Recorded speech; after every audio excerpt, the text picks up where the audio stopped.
उपचार मानून आणि पुन्हा अपेक्षा करतो. लोकमान्य देशील ते घेतोय आणि पुन्हा माझा हात पुढे आहे. ते फक्त जिनाने पाळलं. He never turned back from his own wisdom as well as the thought. एकटा जिना फॉलो लोकमान्यांचा, बाकी कोणीही नाही. असतो त्या सगळ्याचा संकलनाने विचार करा आणि तुमच्यातला सगळ्यातला लहानात लहान अल्प विचार संपन्न असा. पण सांगावं असं वाटलं ते काहींचा नामोच्चार झाला असेल, काहींचा झाला नसेल. माय भगिनीने जर हे आचार विचारांचं घेतली तर समाज सुधारेल, नाहीतर सुधारणे शक्य नाही. माझा 26 वर्षाचा अनुभव आहे. तर तुम्हाला प्रार्थना की तुम्ही आपले आचार विचार संपन्न व्हा, म्हणजे तुमच्या मनात त्या लहरी निर्माण होतील की माझी मुलं सुविचारी सदाचारी अशी झाली पाहिजे. आणि त्यानं आपलं भारताचं ज्ञान हे जो केलं धर्म असं झालं पाहिजे. हे त्यांच्या मनात बांधवायला हवं. त्या आपली शरीरं वाटेल तिथे उडी टाकून जातात आणि तुम्ही कौतुक करता. तुम्हाला घृणा आली पाहिजे. आपल्या माय बहिणीचे अवयव उघडे टाकून समाजाला ती मासिकं विकायची नीच लोक असतील. हे करू नका. जाणार अजून हा संताप येत नाही. बायांना सांगतो तुम्ही अशी संघटना काढा की स्त्रीचं चित्र त्याच्यावरती असताच कामा नाही, जाळून टाकू. तुम्ही हे कराल तर तुम्हाला स्वतःच जाळून टाकू. असा तो विचार करा. मी तुमचा पुढारी होतो माय बहिणी. बरोबर आहे का शास्त्रीय? आणि त्या स्त्रियांची हे आबरू लोकांनी करणं बरोबर वाटतं का आपल्याला? हे बोला, तुम्हाला बरोबर वाटतं का बहिणी वर्गाचे असे हाल करणं? नाही ना. तर त्याचा पाढा सुरू करा. मला पैसा कुठे तरी आणून देतो, तुमच्याकरता दिवस ते दिवस मोडतो. पण पुण्याची माहेर राहिले की तो आमच्या भगिनीची चेष्टा करील. शिवाजी महाराज बालपणामध्ये त्या औरंगजेबाच्या रस्त्यावरून फिरत होते. एक कसाही गाय कापत होता. महाराजांनी विचार केला नाही, मी इथे मरेन ते काय होईल ह्याचाही विचार. ती निश्चनी घेतली आणि जाऊन त्याचा हातचा हात गळापासून लावला. केवढं धारित्य आहे, केवढं शौर्याची गोष्ट आहे. आणि त्या महाराजांची आमच्या समाजाला लाज वाटावी. Shivaji was a misguided warrior. एका फार मोठ्या मनुष्याने आपल्या पुस्तकाची गोष्ट लिहिली आहे. पण ती गोष्ट पुढे हळूहळू नाहीशी होणार आहे. असतो तो विचार नाही. पण माय भगिनींचं रक्षण करताना ज्यांना येत नाही ते पुरुष खंड आहे. ही पदवी आपल्याला नको आहे. आपल्याला शिवाजी, तानाजी, भियाजी, साहेबाजी असे वीर. ह्या बाबतीत अल्प का होईना पण हरिश्चंद्र पहिलं पाऊल टाकलं तर ते राष्ट्रीय स्वयंसेवक संघ. त्यावेळेला 10,000 माणसं आम्ही ब्रह्मचर्य व्रताने राहू आणि समाजोन्नती करण्याचा प्रकार घेऊन तपश्चर्येला बसले. तिथे पैणीश्वर गुरुजी नावाचे गुरुजी होते. त्यांनी 32 माणसं अशा तपश्चर्य करतात आणि त्याच्याचे निदान 12 ते 15 माणसं कार्यान्वित होतात. आज त्या हजारातले शेवटचे एकनाथ जे झालेले होते तेही काल होते. त्या संस्थेचा निर्णय आया स्प्लिटिंग म्हणजे भाग पडत चालले. असं कारण एकच मी मोठा आणि ही संस्था लयाला तर असं होऊ नये. माया भगिनी आपोआप सुधारल्या बरोबर समाज आपोआप सुधारतो. तुमची काय ताकद आहे त्यांच्यापुढे बोलण्याची? खरं की नाही? पण आपणच काय चल घ्या जाऊया सिनेमाला, तुझ्याबरोबर बसून सिनेमा जायचं म्हणजे बरं वाटतं. महान घाणेरड्या शीलभ्रष्ट झालेल्या अशा बायांच्या अनुकरण करणाऱ्या तुमच्या भगिनी त्यांची काय होतं? झाशीची राणी तांबे वंशाची आमच्या रत्नागिरीपासून 15 मैलावर त्यांचं गाव. ती राणी होती, पण तिथल्या सगळ्या गोष्टी जेव्हा तिला चांगल्या करता येण्यासारख्या होत्या त्या गोष्टी तिने पालीपासून डोळे असणाऱ्या ठिकाणी करून ते डोळ्यापुढे आलं म्हणजे आनंद असतो देतात. पण त्याची अवहेलना होते हे पाहिलं म्हणजे दुःखाच होते. अशी एक वीररमणी वीरकन्या आपल्याकडे निर्माण झाली आणि तिने झाशीला जाऊन पाहिलं की असं श्रीरत्न या ठिकाणी लाभलं काहीतरी संस्कृती. कसं या माया भगिनी तुम्ही असा मुली निर्माण होऊ नये. मग आम्ही काय करतो? जवान आणि त्यांना शिकवतो पोरींना नोकरी मोरा आंब्याच्या बनात.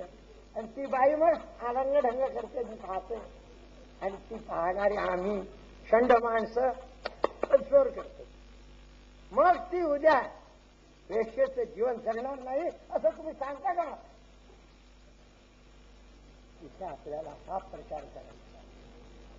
कार्य माझं थोडं असेल त्या संस्थेचं, पण त्या थोड्या काळात कार्यातून पुढे लहान वटवृक्ष निर्माण होणार आहे. आणि तो संस्कृती संपन्न, संस्कार संपन्न, विचार संपन्न, आचार संपन्न, उच्चार संपन्न, शील संपन्न असा बनला. अग्नी तो चेतवाला रे चेतविताच चेततो. एक स्फुल्लिंग त्या अरणीतून बाहेर पडतो आणि त्याच्यावर महान यज्ञकर्म होतं. ह्या गोष्टी समाजात व्हायला पाहिजे. पण आता या उरलेल्या उर्वरित आयुष्याच्या कशावरती याची केली.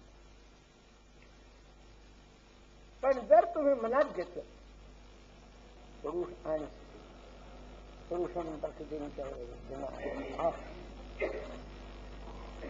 तर ह्या सहज घडून घेतो. इंग्लंडात संस्कृत विद्यापीठ स्थापन होईल आणि ते ही संस्था इथे स्थापन. पण त्या गुरुजीची सेवान करायची. त्याने शिंडी वापर म्हणून त्याला शिणवायचं. तर चालता असताना त्याच्या पोटावर हात फिरवणारे महाभाग्यात पुढ्यात आहे. पुन्हा हे संस्कृतीचा आगर मानलं जात आहे. पण आता विकृतीचा आगर म्हणावा लागतो. मग आपल्याला ही माहिती करण्याकरता उत्कृष्ट मागणं या मुलांच्या हातात जाईल असं करूया. माझा वर्गबंधू तो इतर कशाने पछाडलेला असतो, पण वेलणकर मी आणि तो आम्ही प्रबोधन हायस्कूलमध्ये अजूनही तो संस्कृत निष्ठ आहे. बाकी ज्यांच्या आमच्या मार्गात भिन्नता असेल तर ती सोडून जाईल आणि संस्कृत करता तो सारखा आवडणांत अशी माणसं निर्माण झाली पाहिजे. आणि या सगळ्याचं मूळ पाठांतराचं आहे. वैदिक संस्कृतीतलं पाठांतर, संतांच्या वचनातलं पाठांतर आणि मग त्याच्या विचाराचा विचार. या गोष्टी आपण फार थोर लोक आहात. मी एक कीट कीटक आहे. पण त्या कीटकाचं गुणगुणणं आपण ऐकलंच नाही तर मलेरिया होईल.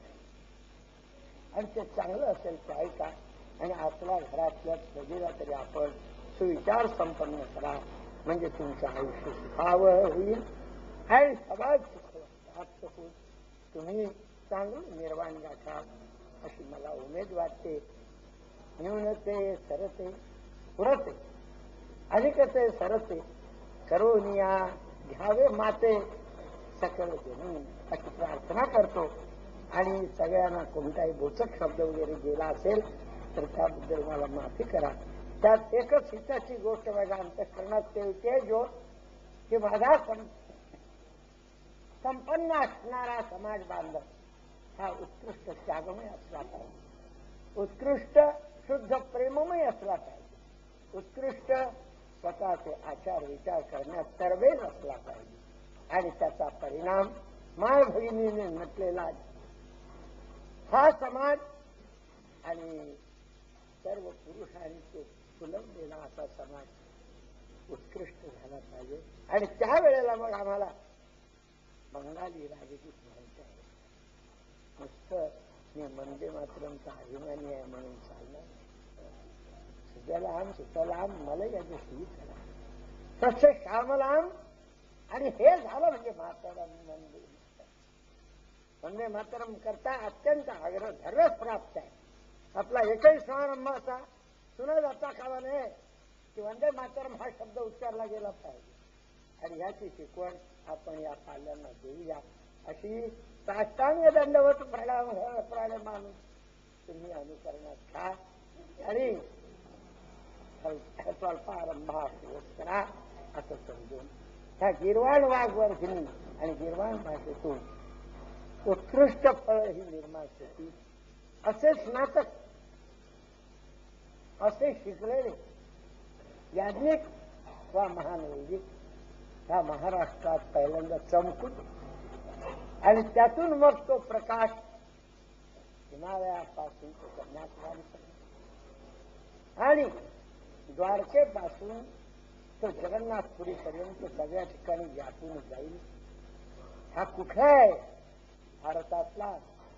आणि हा विचार संपन्न आहे, आदरणीय आहे, वंदनीय आहे, त्याला मी नमस्कार करतो. असेच सगळ्यांना हात जोडून नमस्कार झाले पाहिजे. आणि त्याच्या वेगाने आपल्याला आपलं इच्छित साध्य करून घेता येईल. तर ही प्रथा जास्तीत जास्त वाढीला लावा आणि त्याच्यापासून मग सुमधुर फळ जी येतील ते आपण सेवन करा. आणि त्या सेवनातून आपले सर्वांचे जीवन सुखी, समाधानी आणि संपन्न हो अशी प्रार्थना महाराजांची चरणी करतो. आणि त्यांना सांगतो, बाबा ही गोष्ट आपण घडवून आपल्या स्थानात येणारे लोक आचार विचार उच्चार संपन्न होतील आणि ते समाजाला ललामभूत होतील. अशी इच्छा वांछा ह्या सगळ्यांच्या मनात निर्माण करा. आणि हा समाज उत्कृष्ट ज्ञानसंपन्न, योग संपन्न, विद्या संपन्न आणि सद्विचारयुक्त बुद्धी संपन्न हो असा हा निर्माण करा अशी प्रार्थना करून माझं निनातीर्थ काही झालं असेल ते तुम्ही ऐकलेले सोडून द्या. पण उपयुक्त असेल ते घेऊन माझं सिद्ध तुम्ही करू. श्री सद्गुरु वासुदेवानंद सरस्वती स्वामी समर्थ महाराज की जय. सद्गुरु राजरामानंद विठ्ठल महाराज की जय. राजाधिराज योगीराज श्री स्वामी समर्थ महाराज की जय. श्रीपाद श्री वल्लभ श्री नरहरी श्री गुरुदेव दत्त गुरुदेव दत्त गुरुदेव दत्त. ते लांबलं जरा शास्त्रीवा पण तिला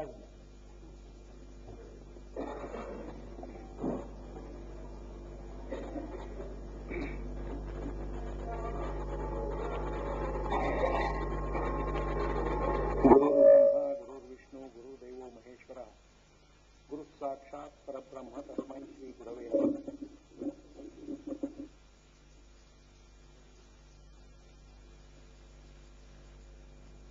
सद्गुरु बाबा महाराज, परमपूजनीय महाराज, वंदनीय वसंतराव गाडगे आणि भक्ती गंगेत न्हाणाऱ्या माझ्या बंधू भगिनींनो,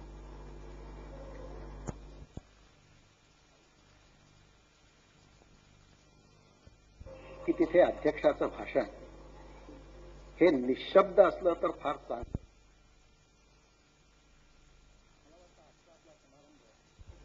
या प्रकारात मोडणार आहे.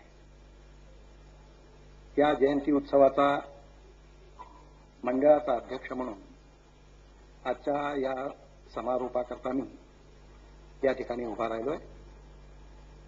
पण सरस्वतीच्या दर्शनानं आपण सर्व इतके पावन झालेलो आहोत. अशा क्षणाला आपणही काही मोडके 4 शब्द बोलावेत यापेक्षा गप्प बसणं,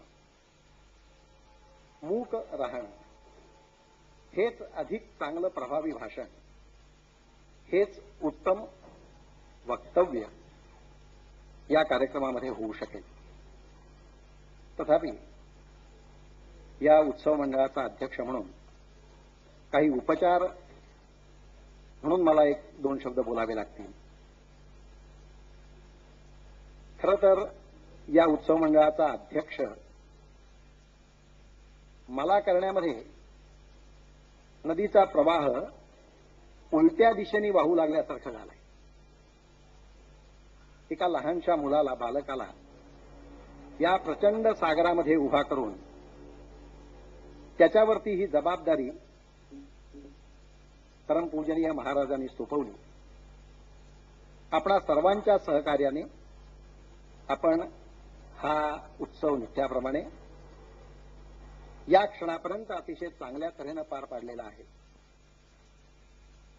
भक्ती मार्गाचा परिचय मी आपल्याला करून द्यायला पाहिजे असं नाहीये, पण या भक्ती मार्गावरून चालताना आपण कोणत्या गोष्टीचं अवधान सातत्याने ठेवायला पाहिजे ते रामदासांनी आपल्या एका श्लोकामध्ये, एका चरणामध्ये सांगितलेलं आहे. मना सज्जना भक्ती पंथेची जावे. मनाला भक्तीच्या मार्गाने जायला सांगितलंय. एवढं आपल्या सगळ्यांच्या सामान्यतः लक्षात येतं.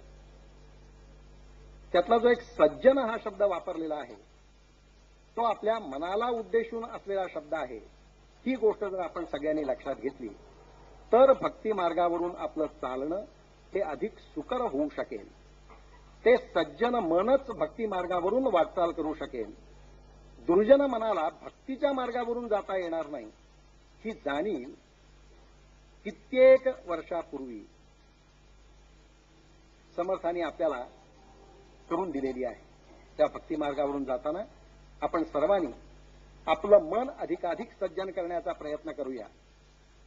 आणि हा प्रयत्न कसा करायचा याचा वस्तुपाठ आपल्या सुदैवाने आज आपल्याला या ठिकाणी मिळालेला आहे.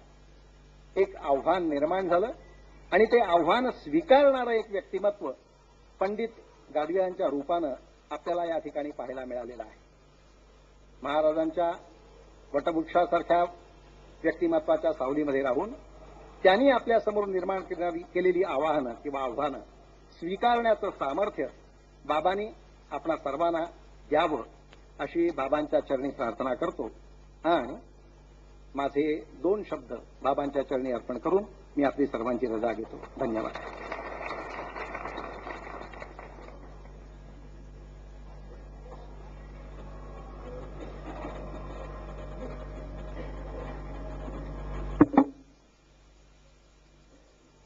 सभा बरीच लांबलेली आहे, पण सभेचं कार्य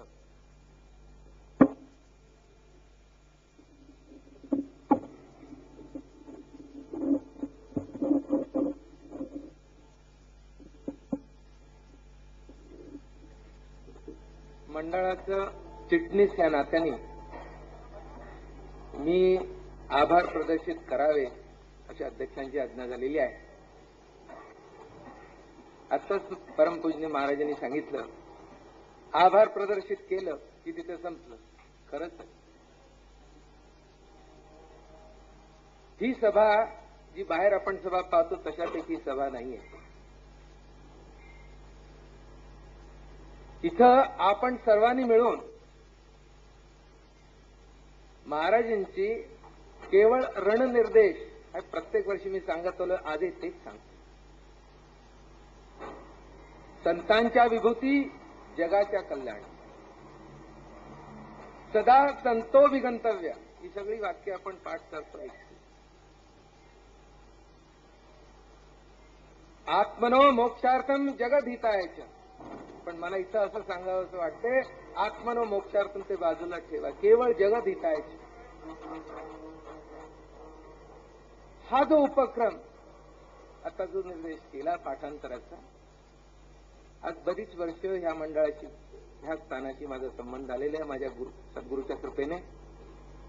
जी मुलं आताही ज्या लहान आहेत अशी मुलं होती ती आज इथं मोठी झालेली आहेत, ते पाठांतर करत होते. ती मुलं आज इथं आहेत, मोठे झालेले, तरुण झालेले. या निमित्ताने परमपूज्य सद्गुरूंचं कळकळीचं आव्हान आपल्याला आहे की बाबा रे, आपला उद्धार आपणच करून घ्यायचं असते, त्याकरता हा मार्ग दाखवलेला. आणि म्हणूनच जास्त न बोलता मला इतकंच परत असं सांगावं असं वाटतंय की आपण जन्मजन्मांतराला त्यांचं ऋणी राहिलं पाहिजे. की तळमळ इतकी की इथं आल्यानंतर ह्या उत्सवानिमित्तच नव्हे, बाकी वेळेला आल्या वेळेला की बाबा रे, तुमचं कल्याण तुम्ही करून घ्या. बाबा इथं बसलेले आहेत, बाबांच्या रूपाने ते वावरत आहेत आणि आपल्याला सांगत आहेत की मी कोण हे समजून घेण्याकरता मार्ग दाखवलेला आहे. आणि त्याच्यातच हा उपक्रम आहे. उत्सव, जयंती, पुण्यतिथी इथं साजरी होत आहेत, त्या निमित्ताने आपल्याला शिकवण असते. ते कधी काळी पूर्वी सांगायचे, प्रत्येक वेळेला इथं आलंच आपल्या बॅटरी चार्ज करा आणि परत जा.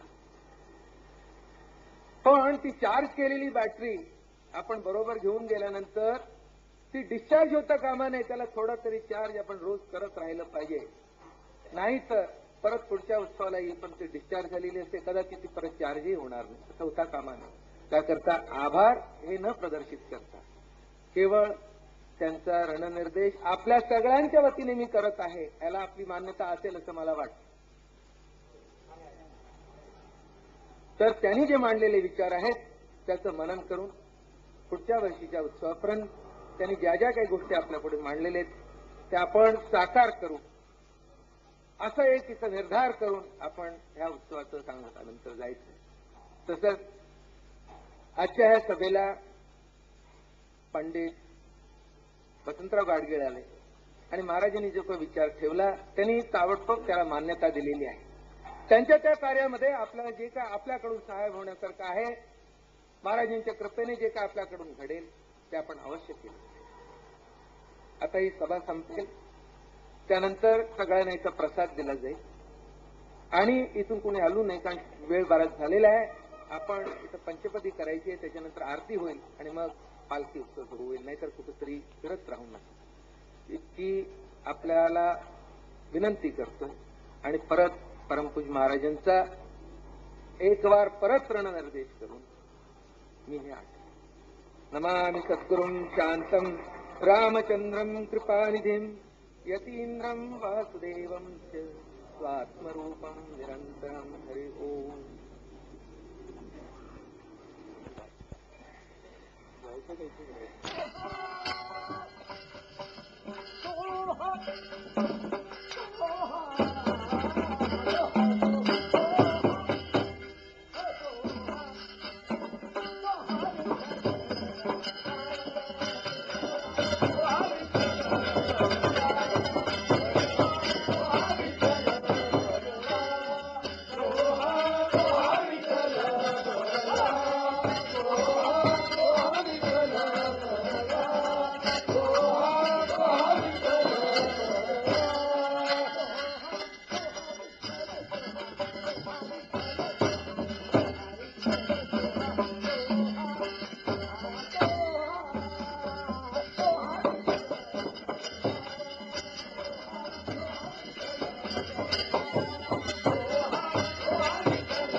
देवरू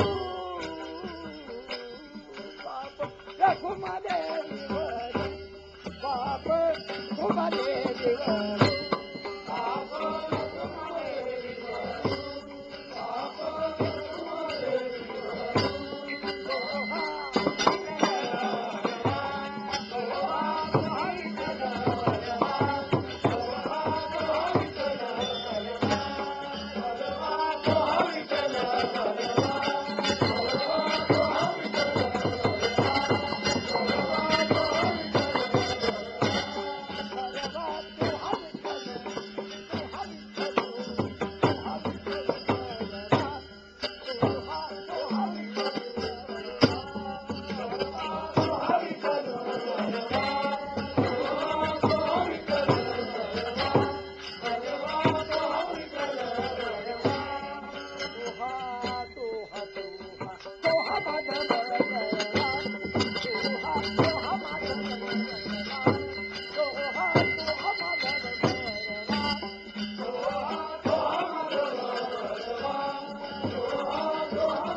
आणि असा नटलेला जेवायला रंगू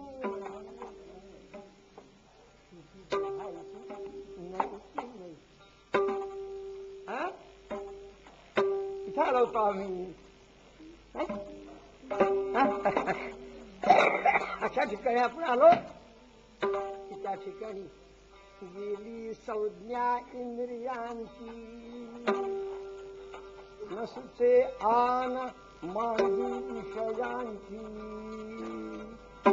इंद्रिये विषय विसरून साची पातली का अंतरंगी कर्ण न ऐकती जाण आन काही नामावीन डोळ्याही सोडले संपूर्ण एक रूपा विन काही त्वचान जाणे आन स्पर्शासी स्पर्शू तरी श्रीहरीची स्पर्श रूपे गोचर इंद्रियाची दाखला असे श्रीहरी अशी स्थिती झाली वाचा हे वाचारंभ श्रुती मौनाला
अंतःकरण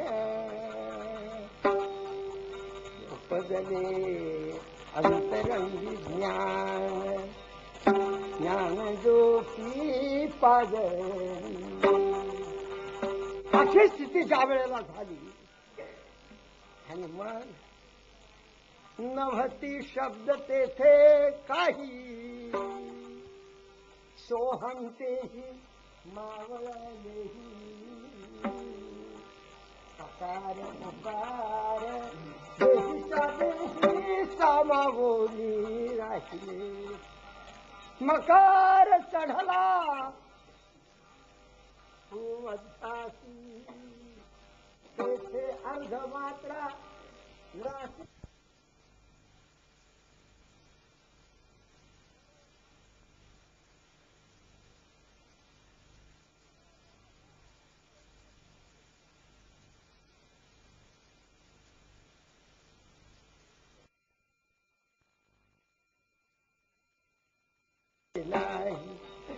परम परम ज्योती जाण शेष भरला नारायण ऐसा जो निर्माजी शेष पूर्ण सवलातीत स्वयं प्रभय मग तेथे बिंदू फोडला सोहम हंसः मावळून गेला सहा पद अहम पदाला झाली तेथे मिळवेली सहा पदाचा विराट जाण तोही गेला हरपून सूक्ष्म देहो धन्याचा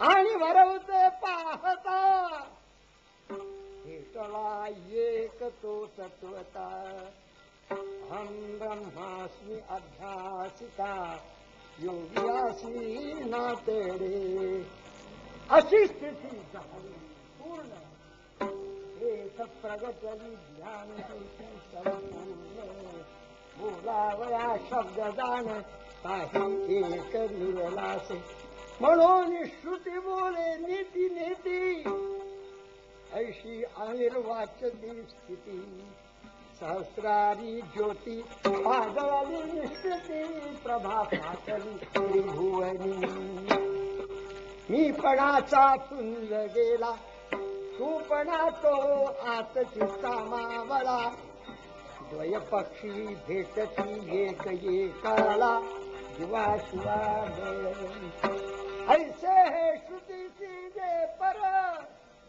हरि ओम ऐसा उच्चार तो श्री हरी सगुण साकार गाहला सेवक करतार माणूस महाराज या पायरी येऊन बघताय तो दोहारे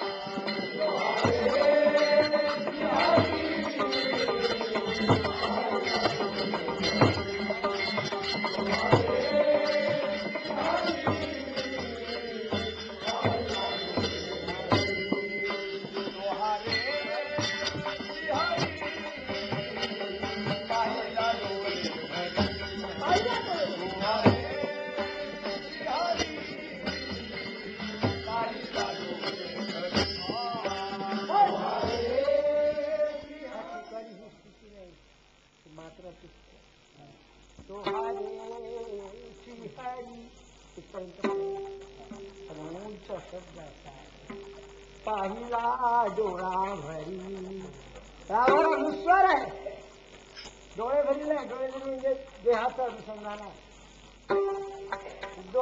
नेत्र ते बाहेरी अवलोकिती चराचरी हरी डोळा भरता हा श्रीहरी पाहणे तेही मावळले एक प्रभा फाकली तेथ अवघा अंतर बाहिर भगवंत ओम तत्सत हे नाम शोभत सद्रूप चिद्रूप आनंद रूपी ऐसी स्थिती होये तव नाव नाद आघवाची जाये नाम रूपा तीतर आहे ऐसे काही ते माने तोहारे तोहारे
आणि भक्तजन त्याचं ध्यान करतात.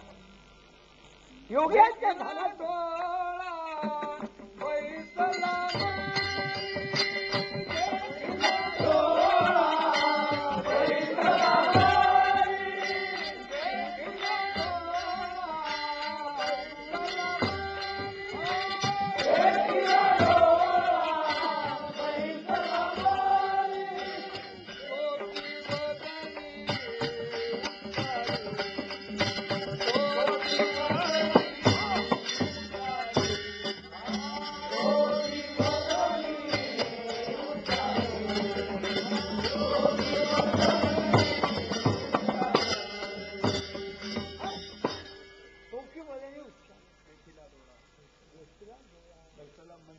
कसा डोळा दोन्ही डोळे मावळले अंतरंगी ज्ञानरूप डोळा खुले आणि ज्ञानरूप डोळा खोलिता शिरे देखिला देखिला तोहारे श्री हरी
ज्ञान अज्ञान सारे गिळोनी राहिलासे अंतरी राहिलासे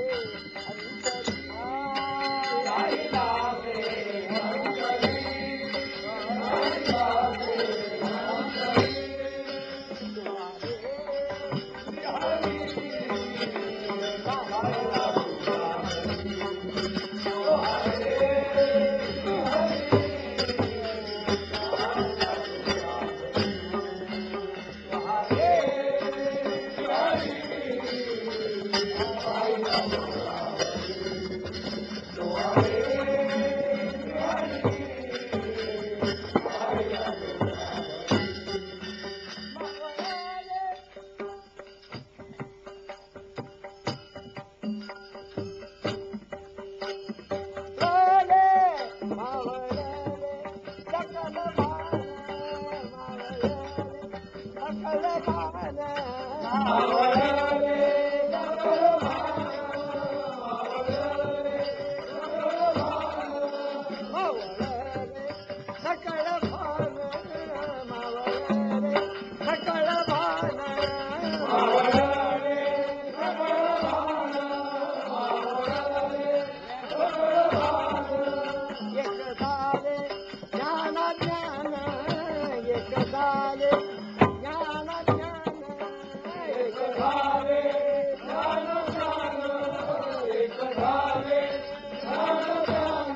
मन उन्मने जाहरे बुद्धी बोधासी जावो चित्त चैतन्य मिसळले अहंता गेली की अहंता गेली की अहंता गेली की अहंता गेली की तोहरे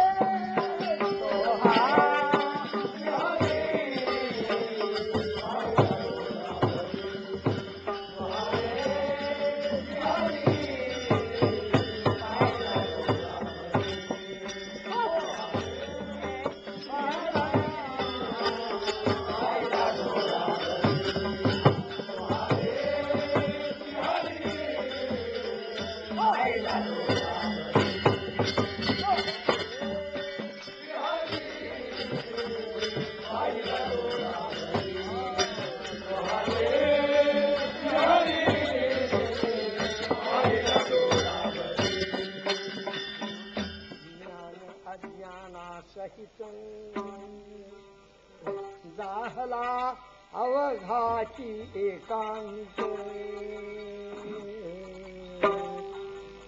अर्थ आणि अवघा अनर्थ तीर्थ काही पुरेना काय काय मग कोठे जावे कवना कैसे बजावे कवना कोठे जावे कवना कैसे बजावे कवना कोठे जावे कवना कैसे बजावे कवना कोठे जावे कवना कैसे बजावे कवना कोठे जावे कवना कोठे बजावे कैसे बजावे कोठे जावे कवना कैसे बजावे कवना द्वैत बहुल एकमेवा द्वितीयम ब्रह्म हे खूळ पाहिल्यानंतर आता कोठे कळणार बोलायचं कुठे जावे कवना जावे कवना कैसे बोलावे कवना कैसे जावे कवना कुठे जावे कवना कैसे बोलावे कवना कुठे जावे कवना कुठे जावे कवना कैसे बोलावे कवना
भक्ती आणि ज्ञान, तेथे भक्ती आणि ज्ञान, तेथे भक्ती आणि ज्ञान, तेथे भक्ती आणि ज्ञान, तेथे भक्ती आणि ज्ञान, तेथे भक्ती आणि ज्ञान, भक्ती आणि ज्ञान, तेथे भक्ती आणि ज्ञान, तेथे भक्ती आणि ज्ञान, एक रूप झाले पूर्ण, एक रूप झाले पूर्ण, एक रूप झाले पूर्ण, एक रूप झाले पूर्ण, एक रूप झाले पूर्ण, तेथे एक रूप झाले पूर्ण, एक रूप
अंतर्बाह्यताहले जान, अंतर्बाह्य प्रगतले जान, अंतर्बाह्य प्रगतले जान, अंतर्बाह्य प्रगतले जान,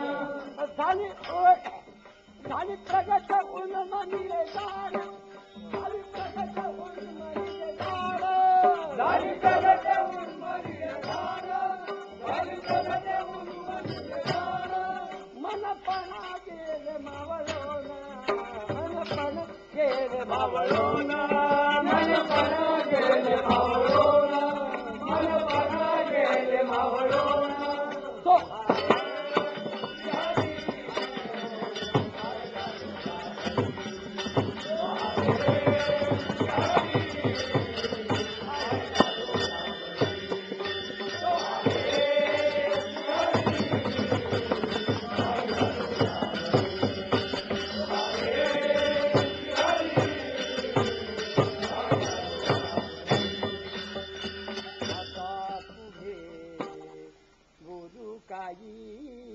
आता पुढे